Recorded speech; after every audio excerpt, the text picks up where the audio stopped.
You're listening to Opera Box Score. Let's get ready to rumble! Wherever you are, however you're listening, it's America's talk radio show about opera.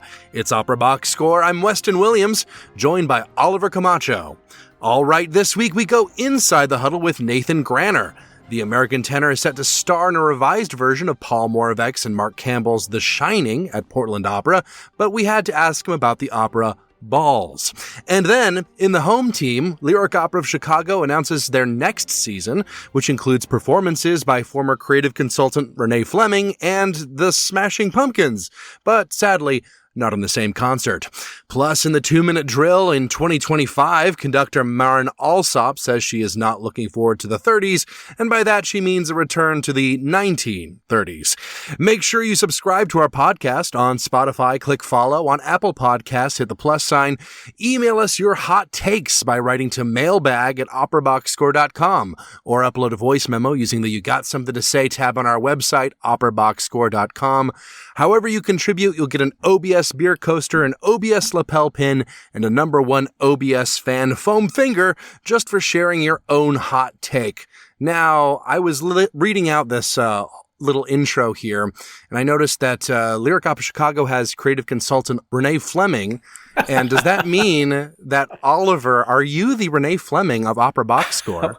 You know, you kind of stole my joke here, but I wanted to say that there was a time, and you kids might not remember this, when Renee Fleming was singing rock. And I think she had an album that had like Death Cab for Cutie on it. And it was like in conservatory for us, it was like, oh, you know, Renee Fleming's in her whatever Death Cab for Cutie era. So like to see Smashing Pumpkins on a season announcement with Renee Fleming, it's like that would make sense. Okay, she's coming back to Chicago to sing Smashing Pumpkins. But am I the Renee Fleming of, I don't know if I don't look that great in a gown. She's really holding it. I mean, like she's in her 60s and she looks fantastic. And I know we shouldn't comment on women's appearances or whatever, but she looks great for 60, whatever she is, 63 or something, you know, and she sounds great, you know. She's always had her, you know, a very like specific brand. And I think her brand sounds great, looks amazing in a gown, to the point where, you know, you go into the Lyric Opera of Chicago. If you're not a Chicago resident, you might not know this, but literally every so often they'll just put up gowns that she's worn and just have them around. So I think the Gown Association is fair, Oliver. I'll give you a sexism pass on that one. All right. Ashley Hardgrave, please don't cancel us. I wanted to just say that it's Indian Wells season, which is like a Masters 1000 event. And there's an opportunity for my Carlos Alcaraz to three-peat. So here's for the potential three-peat. Well, it's time to three-peat this episode by doing 3 segments. Oh, gosh. Here's the first one. Let's talk some opera. Terrible. Huddle up.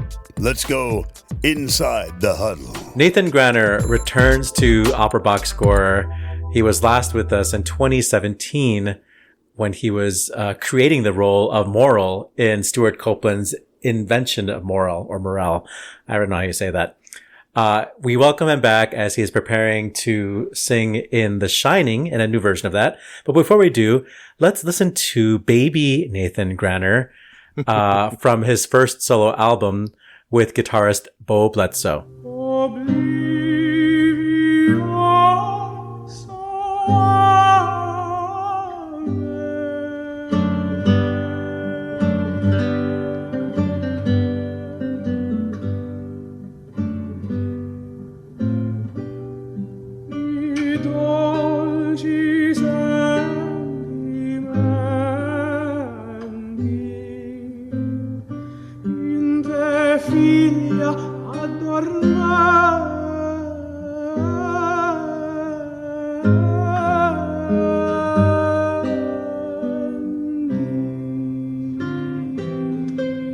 Just a little bit of Bo Bledsoe's arrangement of Oblivion Soave from Monteverdi's Coronation Popea with Nathan Granner singing Arnalta. Have you ever sung that role? There's no way you've sung that role. I sang Arnalta. Shut up. Absolutely.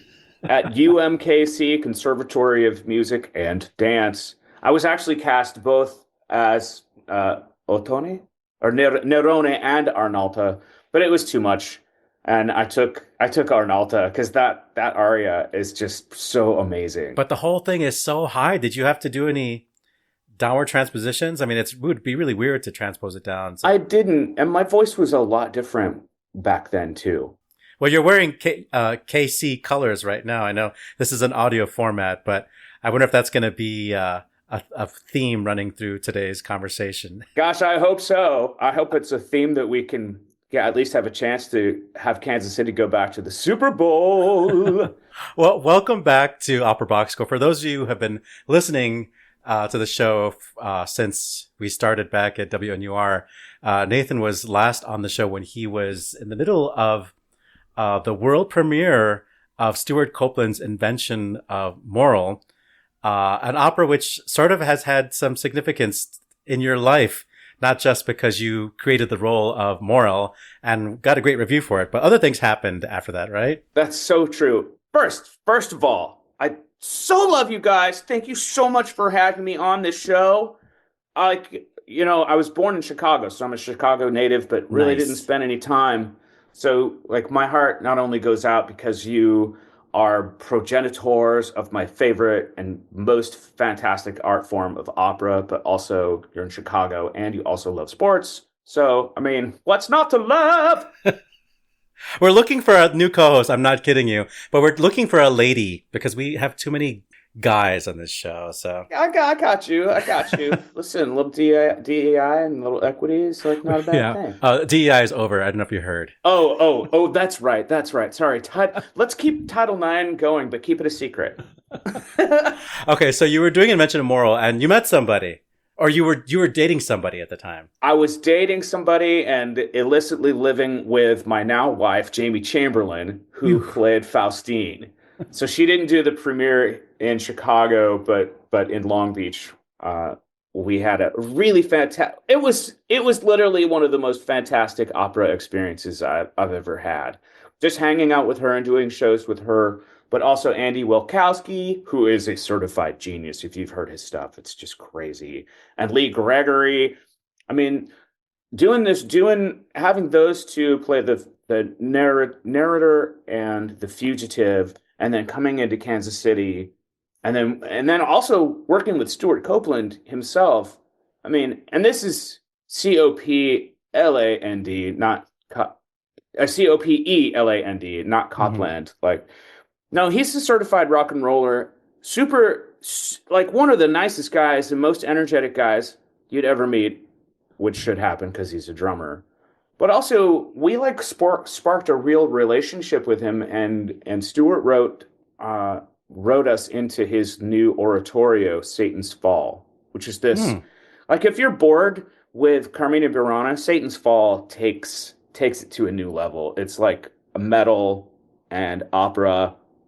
We performed it a couple of times. It's really fantastic. While you were at Long Beach, I don't know what your relationship is with Long Beach, but did you get introduced to Central Park 5 while you were there? Yes.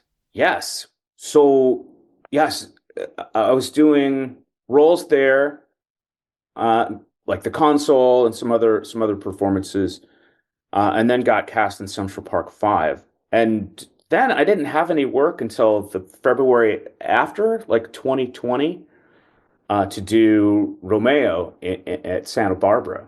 So they brought me on as their marketing director. And that lasted for, until March 13th, when I had to go into rehearsal of The Lighthouse and say that we're done.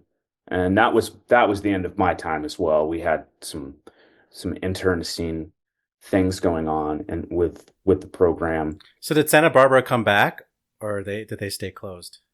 No, they're back. They're back. They've got a whole new not board, but a new cast of characters that's inside there. We moved out of Long Beach a little bit ago, and we're living in the central coast of California, so we don't really do anything with them. Wish them the best. Wish them the best. But Okay, Central Park 5 was amazing. And not only did I get to be in the show, but I also got to see the receipts afterwards as marketing director. And if there's one thing I've learned about just, bringing an audience in, open the doors to new community.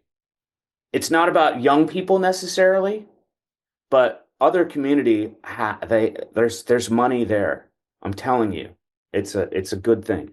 Keep it going. Well, so I mentioned a moral, your relationship with Stuart Copeland, the Central Park 5 at Long Beach, in addition to other things. Then I'm looking at your CV, and this opera comes up that we talked about on this show a couple of years ago, and didn't put two and two together. We should have asked you to come in and talk about it. But you were in a double bill.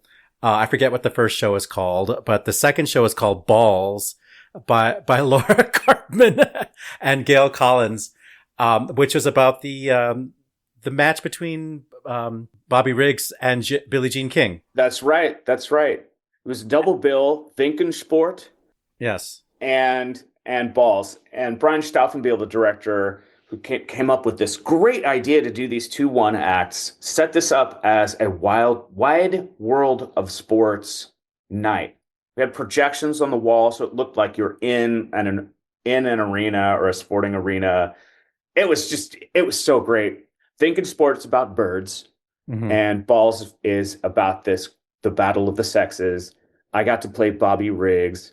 It was, I can't tell you that it was a seminal event, but it was so cool to do the show. Did you have to get any tennis coaching?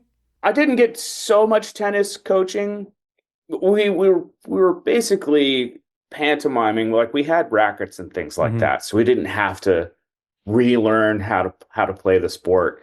But I did have to kind of teach some of the cast, like the scoring system. And did you already play tennis?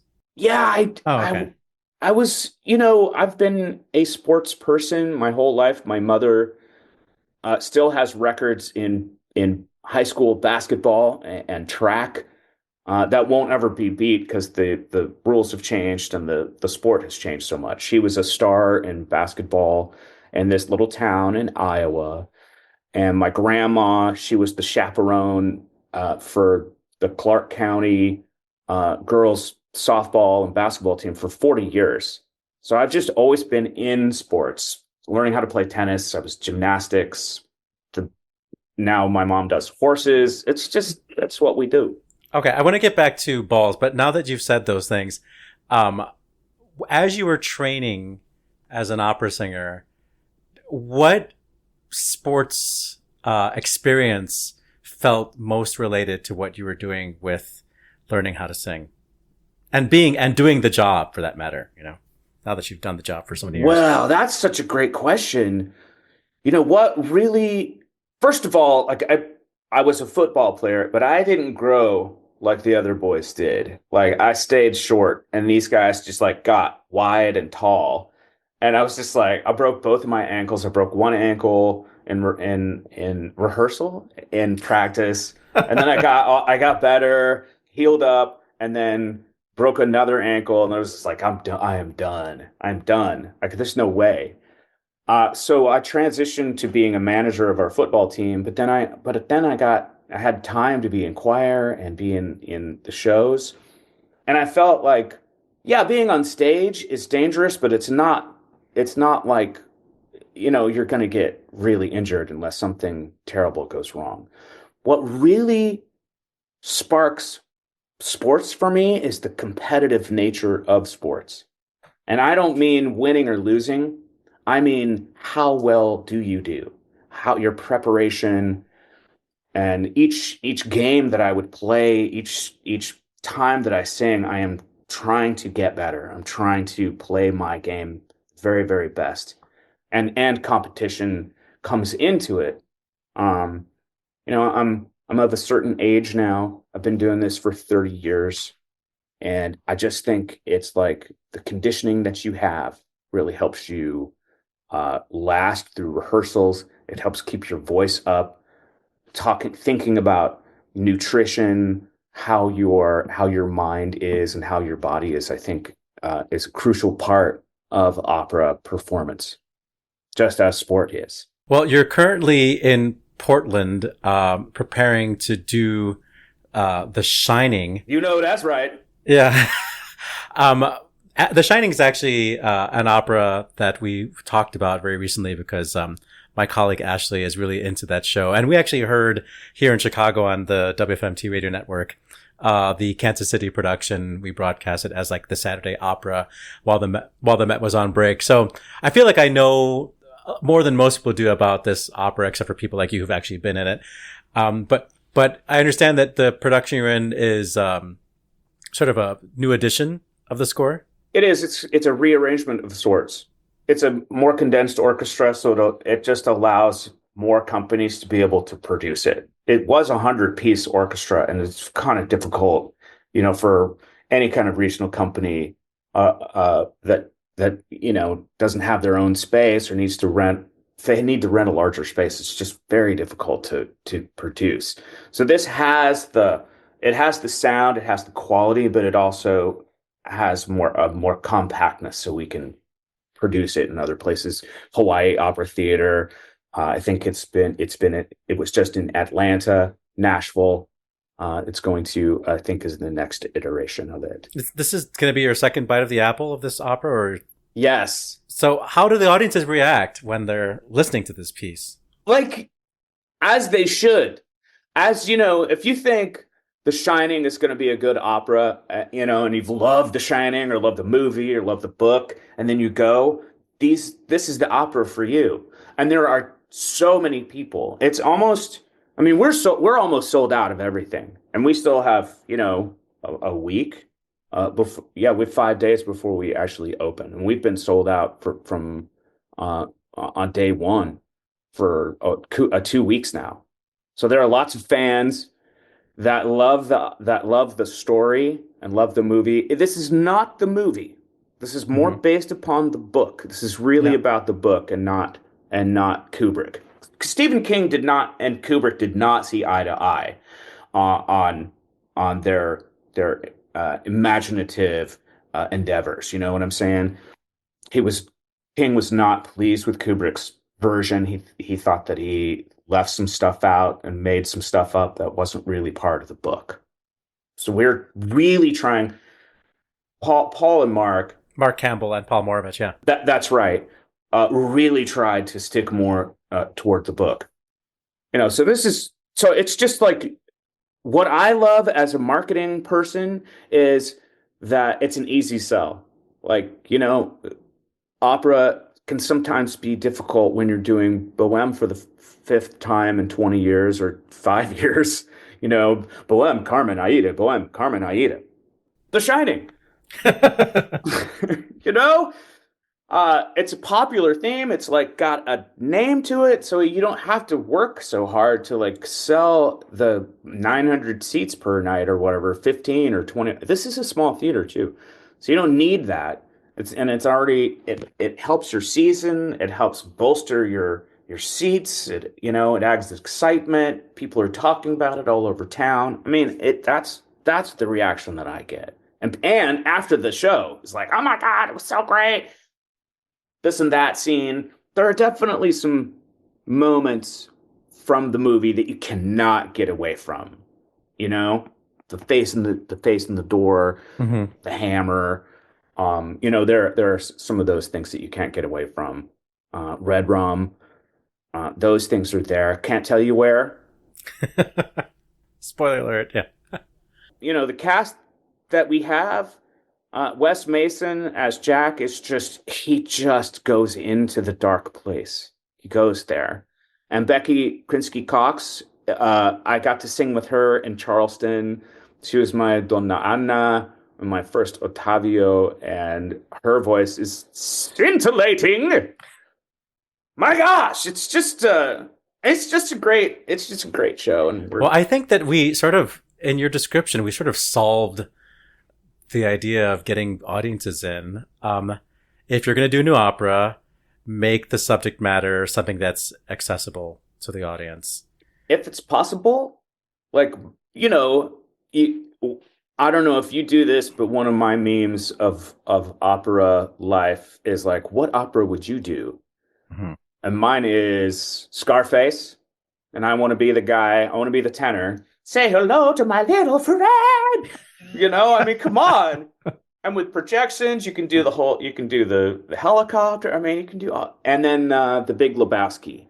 But then you have to talk about rights and acquisition, and that's money. Fortunately, Paul,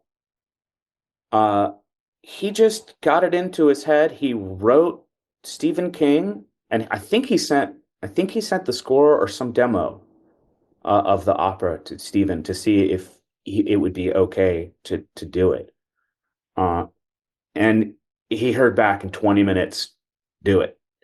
So there, it really, if you're going to do something that has reach and has a pop sensibility, you better darn well make sure that you have the rights for it. Because either you could be accepted and could be totally fine in 20 minutes, or you're going to end up, spending 20K, 30K, 300K. I mean, Scarface, come on, that's just going to be impossible. Yeah. Well, I wanted to wedge in really quickly the idea that you have two brand new recordings. One, your solo album, which we're going to talk about in a minute, but also the Gordon Getty Goodbye, Mr. Chips, which was the last time I saw you was actually at the O Festival in Philadelphia. Right. When coming out of COVID, they had like the film festival within the festival. And so I got to hear that. That was a big production. I mean, it's a full-on movie. Full on. I mean, how fortunate is it to have Gordon Getty, the Getty, be a composer? And he is quite a freaking fantastic composer. He just turned 91, so he's learned a lot. So Goodbye, Mr. Chips was just supposed to be a staged opera at Festival Napa Valley. And then, of course, COVID happened. And so because he has, his own money to work with, our director was like, why don't we turn this into a film? And he says, yeah. But the problem was, the reason that you can't necessarily see it right now is because the name rights are, and this is what I was talking about with getting, popular stories. Yeah. Because those rights weren't secured first, Warner Brothers, aka MGM, still owns the name rights to Goodbye, Mr. Chips. So even though it's a full-fledged movie, we've shown it here and there. Even it was simulcast to China, so we got shown in like 100 million households at one time. We haven't actually been able to release it yet. I think we've got 2 more years before we have a release of an official release. But the CD is already out. CD is out. Yeah. It's actually a new arrangement. Mr. G, like so many composers, like Verdi, how many Mbalo and Mascaras, are there? Rewrote the score so much that we couldn't really actually record the original version. So we just recorded that last winter and released it this past January 25th, as a matter of fact, on Panettone. Nice. Lovely music. Well, Panettone is also the label for Ombra di Luce, which is the album that I wish I had when I was in college, trying to figure out what repertoire is 18th century, because that was like the music that I could sing. And that is the hugest compliment I've heard. Yeah, no, it's a great. You've got the Leonora aria on there. We just had Leonora was produced here in Chicago, the Ferdinando Payer opera. No kidding. With Vanessa Becerra as Leonora, and I forget this guy. I forget. Oh God, Rocha said Eduardo Rocha, like a South American tenor of some sort. But it was great. I mean, it was definitely not as dramatic as Fidelio, but it had its moments, and it's definitely worth investigating that piece. And it's definitely less of a voice killer too. Yeah, but I mean, it's interesting. I feel like the Beethoven sort of stole from the Paer, like the way we are introduced to Florestan, is very similar. Yeah. No. Beethoven saw the show. Like he literally was like, "This is so great. I'm going to write my own version of this." Yeah. And Ferdinando was like, "Do it." Just like Stephen King. You also have some of the hits like Il mio tesoro. But you have some Mitridate arias on here, which I'm crazy about that piece. And we actually talk about that opera a lot on Opera Box Score, but that role is just nuts. But you also bring in some Salieri and Joseph Bologna, and then the French version of Orpheus and Eurydice. Oh, and some Idomeneo arias and Amphigenie. What is this character's name in Amphigenie? Pylades. Right. He's boning, what's the guy's name? Oreste. Yes, exactly. He's like, "You're my best friend. You're totally. I'm sorry that I got you into this." Yeah. Basically, is the aria, and he's like, "Thanks for being my best friend."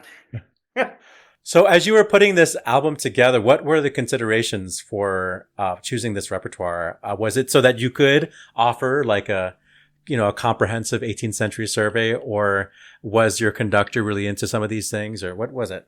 Well, at first it was to be either a recording of arias that from new opera, or it was going to be a recording of women composers.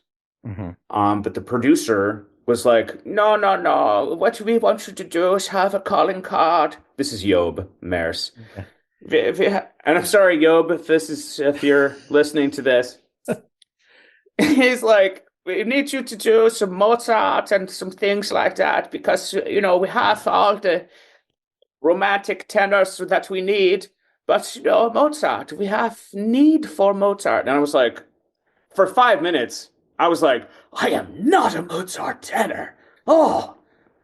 And then like 5 minutes later, I was like, I actually love singing Mozart and I love opera from the classical epic. So then I turned my researching brain on and just went through all this rep. Crazy thing is, Oliver, that, I really had to redo my technique just to be able to find out if I could sing the rep. Like, Mitridate is literally one of the hardest things to sing. Sei di Lauri is an insane piece, and I don't know why people say yes to singing it. but it's also this Olympic thing, the sportsman, you put it in front of you and let's climb the mountain. Just to clue the audience in, it's very rangy. I think in the aria there are often 2-octave leaps, in the same phrase, and the role also includes lots of rage coloratura. So we don't usually get rage coloratura from tenors. Usually our coloratura is very elegant. Yes.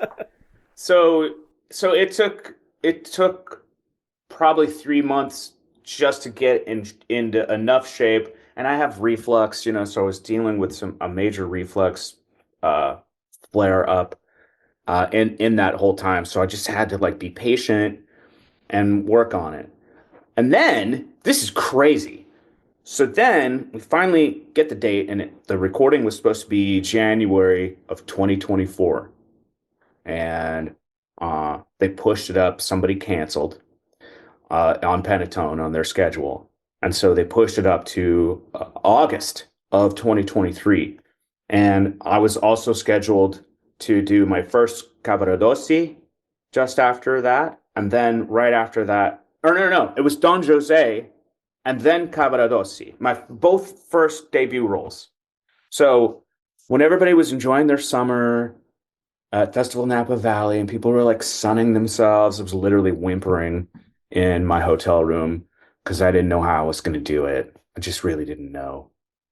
But somehow. Well, you pushed it out. And I'm glad you brought up the topic because this is a time for our last question.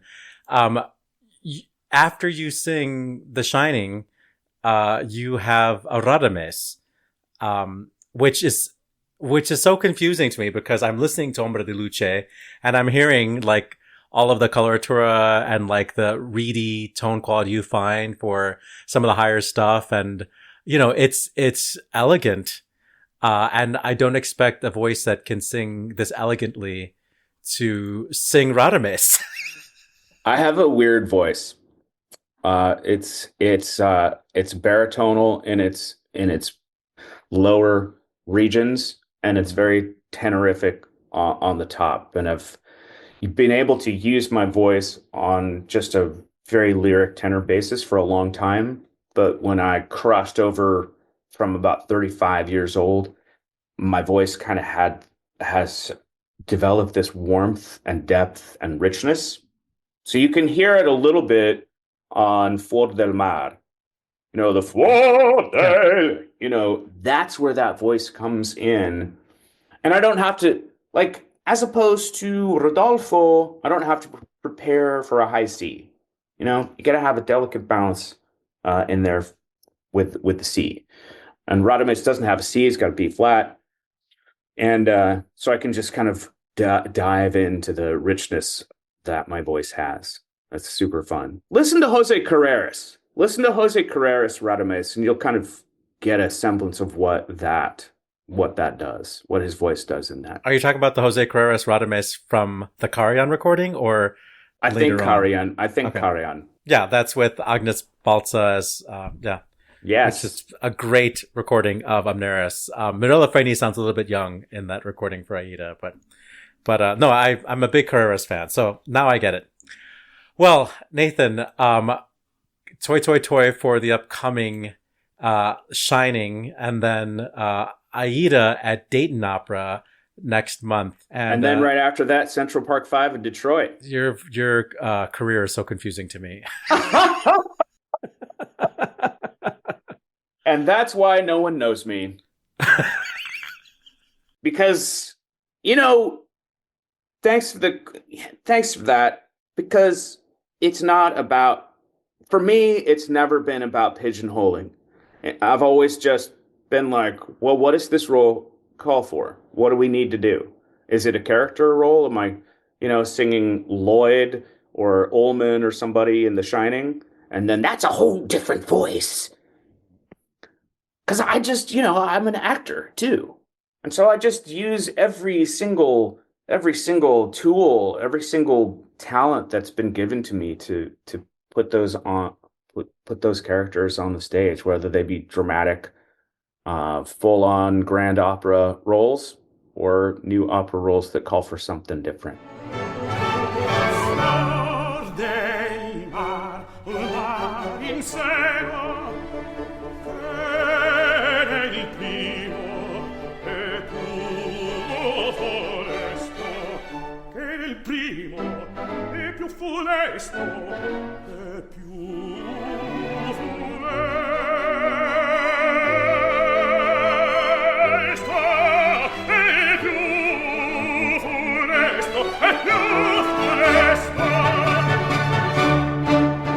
A little bit of Flor del Mar from Mozart's Idomeneo, starring Nathan Granner and the Orchestre Philharmonique de Marseille, conducted by, I'm going to have a hard time with this one, Clelia Caffiero. That looks Italian, right? The last name looks Italian, but the first name, Clelia, I've never seen that name before. It's at times like this where I wish I did have that knowledge of foreign languages so I could correct you for once on pronunciation. The Shining opens March 15th and runs through the 24th at Portland Opera.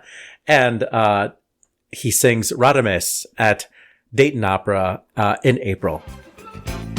How about we root for the home team? We're recording on Monday the 10th, and tomorrow is the official season announcement from Lyric Opera Chicago. So we're scooping it, but it's embargoed, and this episode doesn't release until Thursday, so we're not really scooping anything. Just know that we are ahead of the game, technically. And we're thinking about it before anybody has a chance to think about it. So, big headlines that there are 6 operas, once again. Shocking. Plus a world premiere, which feels like it's going to be a concert more than a stage production, by Avery R. Young, who is Chicago's poet laureate. Yeah. Plus concerts galore. So apparently the Singing in the Rain concert that they did this year sold out. So they are announcing another movie night or movie nights, but they have not announced which movies. We're going to do it again. Don't know what, but it's happening. They're also doing Carmina Burana, which gives an opportunity for the chorus to sing, and will feature Jasmine Habersham, David Portillo, and Ian Rucker as the soloists. Now, do we know that this is a concert, or are they going to stage anything? Oh, it's a concert. I can't imagine them staging it. Yeah, it's not a part of the production series. That makes sense. Renee Fleming is coming to do her Anthropocene environmental concert, which I think she won a Grammy for with Yannick Nézet-Séguin. I think so. She was at least nominated for sure. But she's performing it this time with Anand Barnatan as the pianist. And then, strange, I don't understand, Melancholy and Infinite Sadness. So this is going to be some concerts featuring Billy Corgan and special guests celebrating and I'm reading here from the press release because I know nothing about the Smashing Pumpkins, the 30th anniversary of the classic album by the seminal Chicago alternative band The Smashing Pumpkins. Now this is interesting to me because on the one hand, I think it's, one of the things we always say to opera companies that you need to find your local audience. You need to respond to what they're into. I may be too much of a Chicago transplant for this, but is this going to be a big draw? Do you know that if the Smashing Pumpkins are like even that big in Chicago? Cause usually whenever the Lyric does something like this, it's usually in their sort of musical or like they did like, what was it? Audra McDonald last season. Or, like something like Jesus Christ Superstar. Like those make some sense to me. Patti LuPone, it was. Patti LuPone, right. Those make sense to me. But like Smashing Pumpkins was like, oh, this is not the genre I was expecting. It feels like a Chicago Philharmonic joint, which is certainly, muscling in on their territory a little bit. I think you were right. I think Audra McDonald was the season opening concert, and then Patti LuPone had like a run of shows. I'm not sure, but I think both were here this year. But just for context, for people who are not in Chicago, we have this pickup orchestra called the Chicago Philharmonic. Right. That, used to do, just straightforward classical concerts, but more and more their brand has become accompanying people like Hishibashi or doing, Terminator in the theaters, like, live orchestral, and even collaborating with, other types of genres like rock and stuff like that. So Chicago Philharmonic, that has become like their niche. So to see the Lyric Opera Orchestra and Chorus do something like this definitely feels very off-brand. And I am, part of the media press announcement tomorrow, and we always get to ask questions. So I wish I could field your questions to ask John Magnum, the new general director. But by the time you hear this, the event will have passed. So Weston, you can tell me your questions. But anyway, let's move on to the operas. So those were the concerts. I put them up front, so we don't have to come back to talk about them. First opera of the season, Cherubini's Medea, bringing back some of the principals from the Metropolitan presentation, namely Sandra Radvanovsky and Matthew Polenzani. I think it's the same David McVicker production. Yeah, it is. I mean, I like the opera. Sandra Radvanovsky, me and Matt are going to be, front row seats cheering the whole time. So very excited for that particular performance. And it will mark the Lyric debut of friend of the show, Elena Villalon as Glauce. Right. Second opera of the season is the double bill Cav Pag, which so is think about it, it's 7 operas this season. Yeah. It's the Quinn Kelsey show because Quinn Kelsey sings Alfio in Cavalleria and Tonio in Pagliacci. The Cavalleria cast also has Yulia Matochkina as Santuzza and Sukjong Baek as Turidu, and the return of Ryan Opera Center alumna Lauren Decker as Mama Lucia. And the Pagliacci will star Gabriela Reyes, love her, as Netta, and Russell Thomas as Canio. And the Lyric debut of Luke Sutcliffe as Silvio, who is currently a finalist at the Met, right? Did we just Oh, we haven't said that yet. We don't Okay, record things in out of order. We don't do that here. I'm very excited for what is actually, believe it or not, going to be my first calf pag because this is true. My father is scared of clowns, so he never went growing up. So I'm very excited to see that.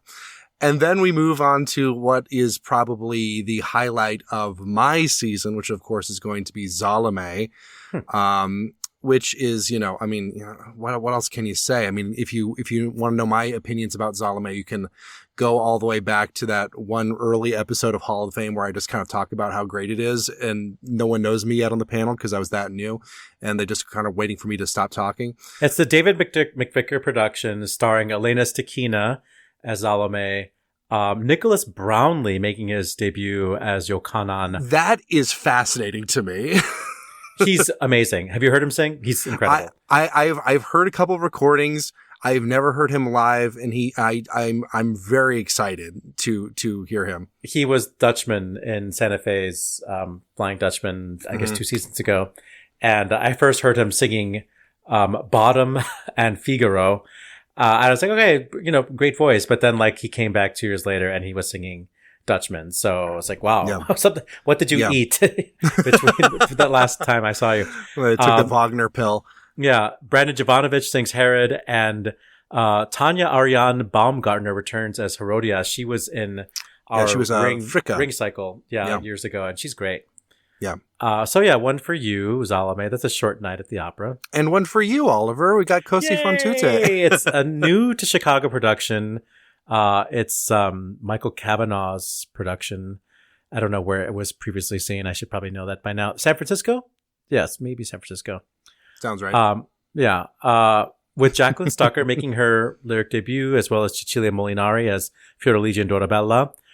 Anthony Leon, the famous Operalia winner, singing Ferrando. And Ian Rucker, a Ryan Opera Center alum, singing Guglielmo. And then a starry pair for Despina and Don Alfonso. Ana Maria Martinez singing Despina. Doesn't make any sense, but she'll do an amazing job. And Rod Gilfrey as Don Alfonso, conducted by Enrique Mazzola. The next opera is Butterfly. Haven't heard that one in a long time, which will be a vehicle for Korean soprano Corazon. That's her lyric debut, as well as tenor Evan Leroy Johnson making his debut as Pinkerton, and Nozomi Kato as Suzuki, another debut, and friend of the show, Zachary Nelson as Sharpless. Matthew Ozawa is the stage director. This is a co-production, so it's not a new production, but it's new to Chicago. I'm very excited about the next one, which is going to be El Último Sueño de Frida y Diego, the last dream of Frida and Diego, of course, talking about those two artists with living composer, praise the Lord, Gabriela Lena Frank, and the librettist is Nilo Cruz. This is very exciting to me. It's going to be conducted by Roberto Kalb, directed by Lorena Mazza. Part of the show? Yes, exactly. And this is this is going to be essentially, this premiered in 2022, so it's fresh off the presses. And I'm extremely excited about it. We are going to have Ana Maria Martinez, going to be as Katrina in the performance. We have Kimon Murat making his lyric debut as Leonardo in that one, which is going to be just excellent. And Diego is played by Alfredo Daza, who I just heard at Santa Fe, and Frida performed mostly by a friend of the show, Daniela Mack. This opera has been making the rounds, and we talked about it with Roberto Kalb last summer, and it will be actually performed at the Met as well in the coming season. So great to see Gabriela Lena Frank's opera getting so many performances. Yeah, good to see a Spanish language opera at the Lyric at all, honestly, at this point. Very excited for that one. That's probably my highlight of the season, that one in Salome. And we already mentioned a little bit of Sophronia, what probably is going to be a concert with the poet laureate. I'm kind of interested in that one. It's going to be, they're describing it in the press release as an Afro-surrealist opera. Again, whatever that means. Which is going to be about the great migration from of Black people from the South to the North, especially to Chicago. It's going to be really interesting. I think that, I don't think it's going to be like a mainstream, like sort of fully produced sort of production, but I could be wrong on that. And, I'll anything with living composers is something to lean into. And this is I think a mostly fairly conservative season. I don't want to complain too much just because we're finally back up to 6/7 operas. And, I can't even complain that much about Carmina Burana being just a concert because I love Carmina Burana. Smashing Pumpkins aside, I think this is mostly a conservative season, but at least there's still that foothold in there for new works and works from people of color, women composer from Gabriella Lena Frank. Yeah, I'd like to understand the strategy of putting the new work at the end of the season. Like this year, we're concluding the season with The Listeners. And I guess 2 seasons ago or 3 seasons ago, that show Proximity closed the season. Which was the triptych of music by Caroline Shaw and what's his name? John Luther Adams and Daniel Bernard Romain. Yeah.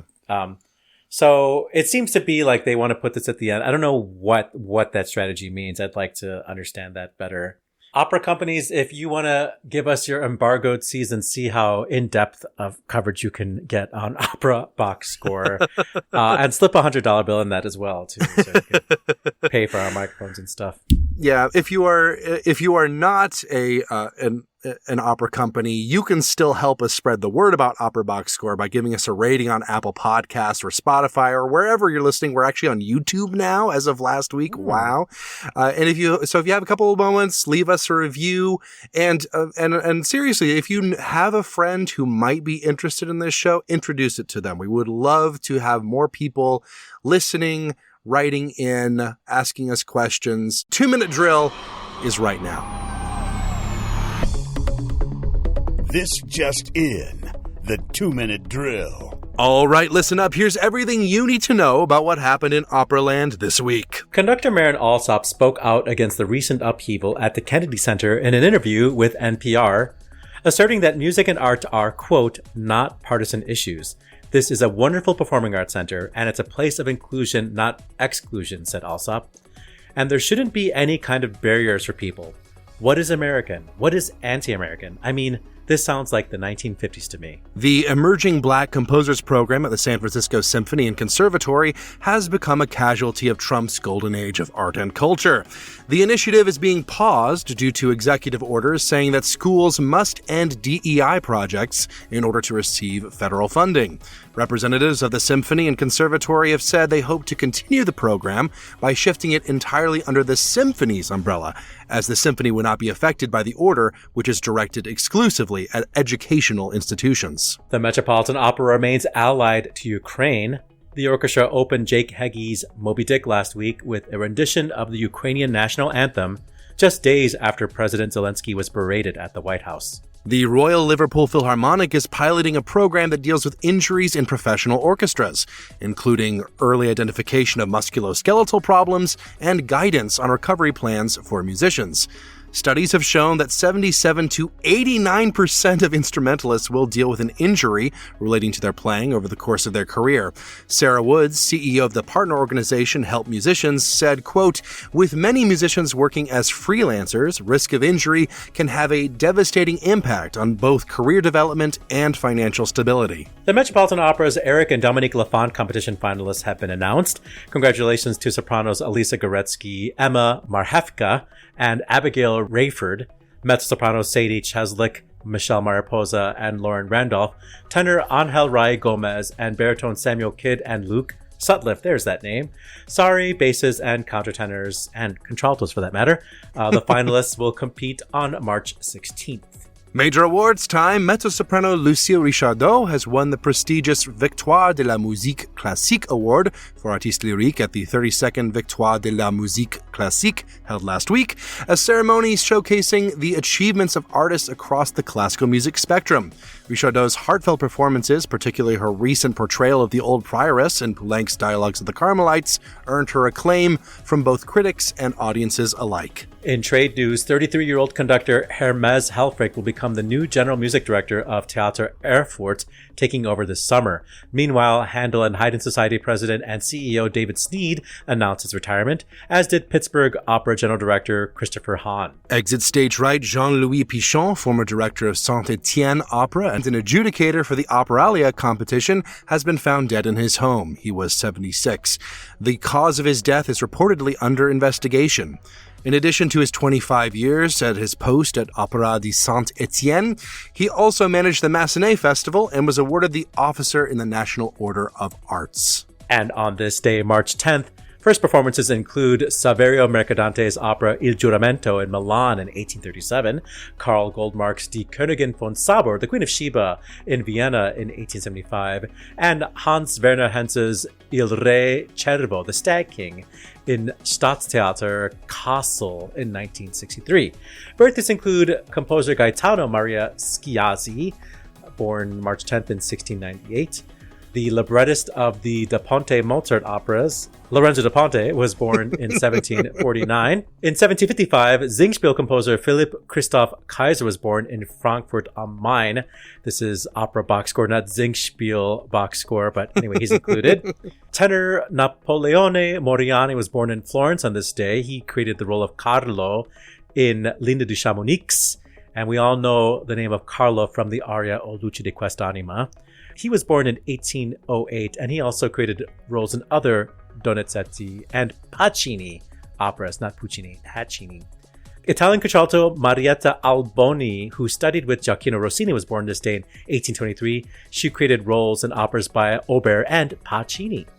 In 1874, bass baritone André Allard was born in Paris. He created roles in operas by Leroux and Fauré. Swiss composer who was born in France, Arthur Honegger, was born today. He was a member of Les Six. He was born in 1892. Bass Owen Brannigan was born in Abbotsford in 1908. He created the role of Bottom in Midsummer Night's Dream and other Britten operas. And happy birthday to Dutch bass Robert Hole, born this day, March 10th, in 1947. And that's your 2-minute drill.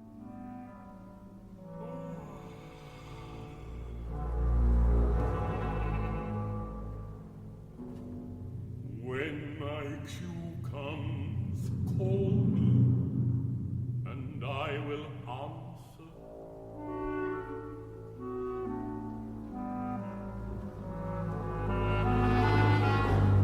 My next is Nos Fepenemus, Fepenemus.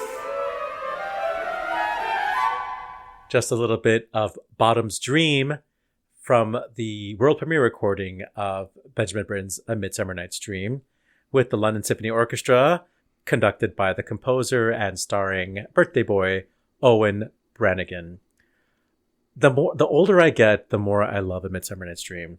I remember first hearing that opera when I was in college and just really not being able to wrap my brain around what it was, but maybe I'm getting smarter, or maybe I'm just putting up less resistance to 20th century opera. I think just by knowing me for the past several years, I'm starting to wear you down finally. And maybe one of these days I'll check out this Mozart fella. So obviously, when I was looking through the 2-minute drill, I was like, wow, the first two stories are just kind of the same stories as last week, and probably the same stories going forward for a while. Is the Kennedy Center and the executive orders, causing problems. I love that Marin Alsop used her platform to stand up and say that, the arts should not be subject to this kind of political, partisanship. I do think that, she quotes the 1950s, and I certainly hope it's, the 1950s and not, 1933-ish. There is one of the nice things I will say about this whole thing is seeing so many artists stand up and say, hey, this is messed up. We cannot just take this lying down. I mean, Marin Alsop is very well established, and she's probably not going to lose any jobs over this. But she is putting a target on her back by speaking out. I mean, she didn't specifically say, Trump. She's talking about partisanship, but it's clear what she's responding to. Mm-hmm. This is the tactic of the autocrat, of the authoritarian, to make people afraid to speak up, for fear of being targeted by the MAGA mob, not that the MAGA mob is paying attention to opera box score, but still it's like I feel like that's part of how authoritarians rule, is by making people afraid to speak up. So I do applaud Marin Alsop. I applaud the Met for, playing the Ukrainian national anthem.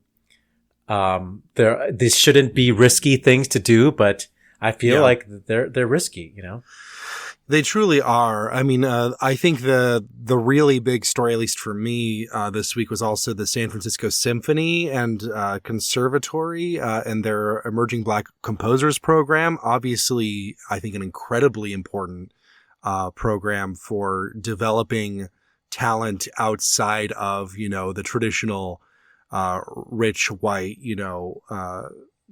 sort of composer. And they've had some success with actually pulling out if you are tapped into the contemporary classical music scene, you've probably heard works by some of the people who've been involved with this program already. And it hasn't been around for that long. And it's, it's obviously, very scary, especially with the back and forth of is this executive order legal? Is it illegal? Does it matter? Is anyone going to enforce it? Is anyone going to stop it? And it means that a lot of organizations just kind of have to pause things like this voluntarily just to make sure they're going to survive. But I think it's really exciting and incredible that the San Francisco Symphony is at least looking into trying to find a way to find a legal loophole in case this does end up, sticking, and continuing the program exclusively under the banner of the San Francisco Symphony and not the conservatory itself. Because sometimes when it comes to these kinds of programs, when you're dealing with, these sort of weird shifts, you really do have to find those loopholes, take advantage of the confusion that is being sowed from the top to sow your own confusion at the bottom, right? I think that I certainly hope this goes through. I certainly hope they can find a way to continue this program. I hope a lot of the other programs that we're hearing about being canceled are able to put on, guerrilla performances, find alternate funding, find ways to get out there. And, I think it's also important as audience members, if there is, an emerging Black composers, program that, of music that happens in whatever guise it may be, if you're in San Francisco, go support it. Now is the time to really, make sure that this thrives despite, censorship and all those sorts of things. It's, in many ways dark times, but I think there are ways to push through, to come together as a community and support each other. And that's the only way I think we're going to come out of this in any sort of decent way. And speaking of supporting people, speaking of risk, because we did say that word. Risk, there we go. Either one is going to work just great. So. The Royal Liverpool Philharmonic and the charity organization Help Musicians have come together to make this little toolkit, essentially is what they're calling it, to, essentially provide guidance for musicians and orchestras to, make sure that an injury doesn't really incapacitate them. Now, I think this is a really good story. And it's not strictly opera. Obviously, it's the Philharmonic Orchestra of Liverpool, but this is definitely something that is applicable to opera as well. I mean, it's about healthcare and preventative medicine, which exactly we should all be entitled to. Yes, true. But this is good because there are so many. I think for people who are not in the, music world, the theatrical world, it sometimes comes as a shock when you tell them, yeah, this is, theater, opera is considered kind of a high risk environment to do a job in. By OSHA, they consider it high risk because of, lots of things. I mean, I remember a story reading about this article, the Liverpool Philharmonic. Obviously the Philharmonic is mostly talking about, physical injuries having to do with, strain on your muscles and dropping things on your foot and stuff like that. But there's also psychological, mental health things, and, deafness is a big one. Reminds me of the story from, I think, pre-pandemic at this point, but there was a musician who I believe was playing in the ring cycle specifically, and he was seated in front of the brass section, and the noise at that range was so powerful that that musician started to have panic attacks whenever they heard horns at any volume whatsoever, and it essentially destroyed their career. There was a lawsuit over it. There's always risk. There's always things that need to be taken care of, especially when you're talking about freelancers who might have very limited health care or no health care at all. These are considerations that should be looked at by any orchestral organization to make sure that, there is as little risk to the health or life or livelihoods of these musicians as possible. And so I think this, program is kind of a small step in that direction, but I hope that it breeds imitators, and I hope it, also will eventually breed policy change, and make healthcare more accessible in general to everybody. But, that might be hoping for a little much under the current administration. But this is I think this is a great step forward, and I'm really excited to hear about it. That's all there is to it. America's a disaster. There's no funding in England, but at least the Royal Liverpool Philharmonic's doing something right. Let's wrap this show up. Good call, bad call on Opera Box Score. Good call, bad call. That's how we end the show, even if it's just me and Oliver Camacho. Two good calls. One, there is a concert that's happening on March 23rd in New York by countertenor Robert E. Lee. I guess his Instagram, TikTok handle is Meow Dude Frost and Leo, and apparently he has a pretty big following there. But I met Robert E. Lee when he was singing at Amherst Festival in 2015, and he is a sopraniste. And in 2015, he was amazing, and I have not heard him sing for 8 years. And I feel like this is his first public performance in a while. So if you are in New York, it's at Christ and St. Stephen's Church on Sunday, March 23rd. Maybe we'll put a link up in the show notes. My other good call goes to French cellist Jean-Guyen Keira, who donated his earnings from American concerts to Ukraine. His fee he donated to benefit Ukraine. So that's one way. I mean, we heard of Christian Tetzlaff, canceling. That's one way, but also to show support in that way, I think, is another great way to, if you can afford to give up your fee. That's it for this week's edition of America's Talk Radio Show about opera. Make sure you subscribe to the show wherever you get your podcasts. Get your voice heard and find links to stuff we've talked about at our website, operaboxscore.com. That's also where you can put your money where our mouths are. Give back to the OBS using the Support the Team tab. Your announcer is Norm Waddell. Your creative consultant is Oliver Camacho, and your audio editor is me. The executive producer of the OBS is George Cedarquist.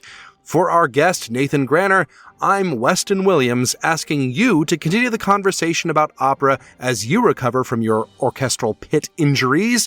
We're back with an all-new show next week when we go Inside the Huddle with Yuval Sharon. Plus, you get more opera headlines, more hot takes, and more Fleming gowns and dreamy bottoms. Join us.